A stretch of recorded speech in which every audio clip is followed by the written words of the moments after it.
I didn't even do anything to you. I swear, I only grabbed her hair. Griffin defended himself, his voice rising in panic.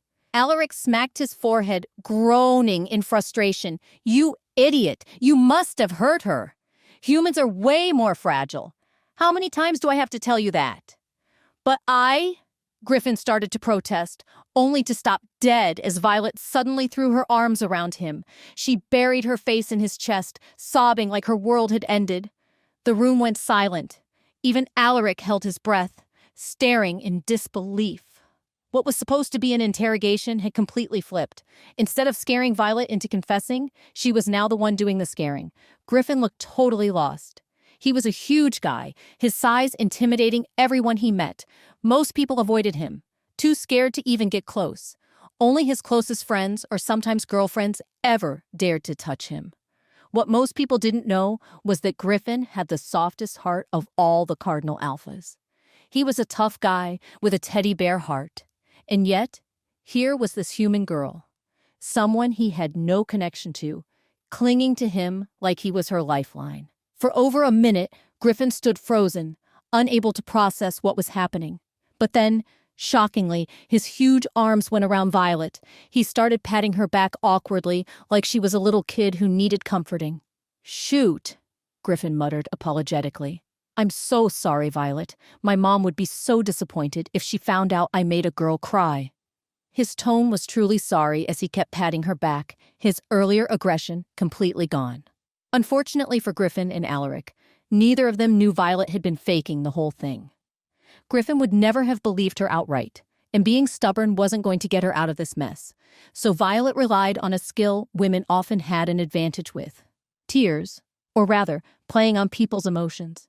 Like before, she stuck to her motto, fake it till you make it. Except this time, she decided to take it up a notch.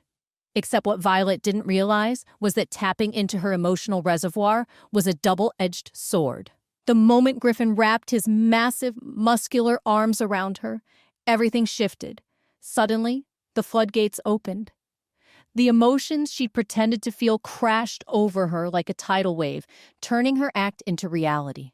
Violet had always been tough, but being tough meant silent wounds and emotional bandages weighing her down every single day. She'd been holding on so tight, never realizing how much she needed to let go until now.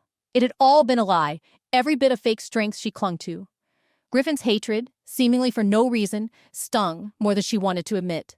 Asher's control over her life, like he was some kind of god, terrified her.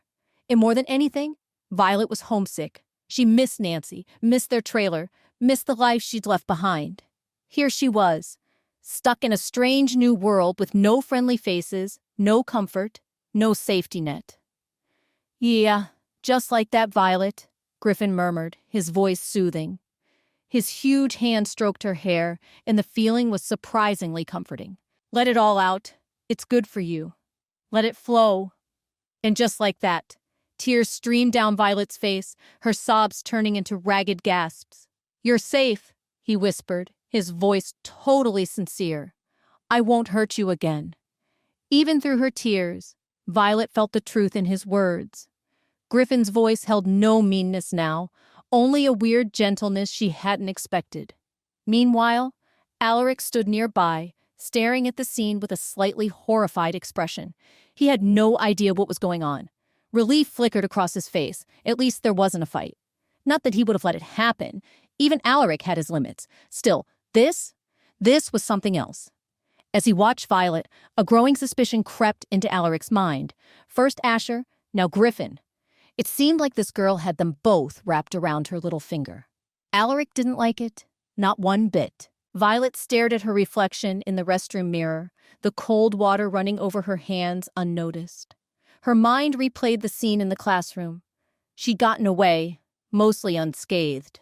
Her scalp still stung where Griffin Hale had grabbed her hair, but the real pain was the raw emotion she'd let slip. Her golden eyes seemed to mock her. You cried, they accused. Crying in front of Griffin Hale? The East House tough guy? It was almost funny, except a knot of anxiety twisted in her stomach. Yet, Griffin's reaction had been totally unexpected. After her meltdown, he just apologized. His sincere tone still rang in her ears. "You're right," he'd said, sounding genuinely sorry. "I was a jerk for going after you when I should be grilling Asher. But don't sweat it. I'll get the truth out of him one way or another."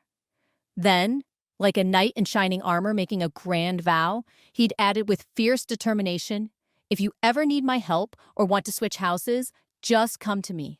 I'll go to bat for you, and I'll be happy to have you in East House." The memory made Violet scoff, the water still flowing over her hands. Knight in shining armor? Give me a break. Griffin might have acted like her protector for a minute, but she wasn't about to think of him as her savior. Still, she couldn't ignore the total 180 in his attitude. It was almost creepy. But even weirder than Griffin's sudden change of heart was the look Alaric Storm had given him before they left. That icy, suspicious glare. Violet shivered, remembering how the Lightning Prince's sharp eyes had lingered on her, like he was trying to figure her out. Alaric clearly didn't like or trust her. Not one little bit. Well, he's got every right not to. Violet shut off the faucet, gripping the sink as she took a deep breath. Her reflection showed red, puffy eyes from crying. She bit her lip, wishing she had some makeup to cover it up.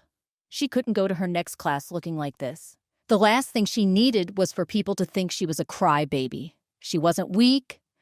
The sound of a stall door opening broke her thoughts. Violet looked up as a girl emerged, radiating confidence. From the elegant sway of her hair to the sweet, almost intoxicating perfume, Violet instantly recognized her as one of the Blue Bloods, the wealthy elite who ran Lunaris Academy. And if there was one group Violet steered clear of, it was the rich and entitled. The girl Hope sauntered to the mirror next to Violet, placing a small designer purse on the counter. She unzipped it, revealing a treasure trove of makeup.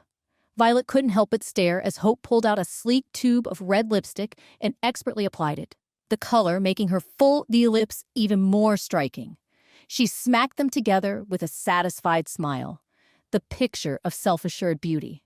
She wasn't even wearing her jacket, and her shirt was unbuttoned just enough to reveal a red lace and a hint of... It was a deliberate move, Violet knew. Hope wanted attention, and she was getting it. But Violet was too focused on the makeup bag, as if it held the solution to all her problems. Violet swallowed hard, debating whether to ask. Rich kids were predictable. The girl would probably sneer, give her a condescending look, or just ignore her. But the alternative was walking into class looking like a wreck. Violet shuddered at the thought. Her fingers itched to just grab the makeup bag and run, but she immediately dismissed the idea. This wasn't her old school. She wasn't a thief. And getting labeled one here would be a total nightmare. Gritting her teeth, Violet decided to risk it. Before she could speak, the girl turned with a dramatic flourish. "All you have to do is ask," she said, her voice smooth and teasing, like she'd been waiting for Violet to speak. She smiled. "And you shall receive." Violet blinked, surprised by the unexpected offer. She studied the girl closely now, taking in her gorgeous dirty blonde hair, sharp cheekbones, and beautiful hazel eyes. There was something familiar about her, but Violet couldn't place it. "I didn't think you'd help me," Violet admitted cautiously. The girl raised a perfectly arched brow, smirking. "And why wouldn't I? You're one of us now." Just like that, Violet's suspicions were confirmed. She was one of the elite. Apparently, she, Violet, had become one of them. Except for the title. She was still broke, though. Since the girl seemed to be in a generous mood, Violet decided not to push her luck. "Fine. Help me with your makeup, please," she requested politely.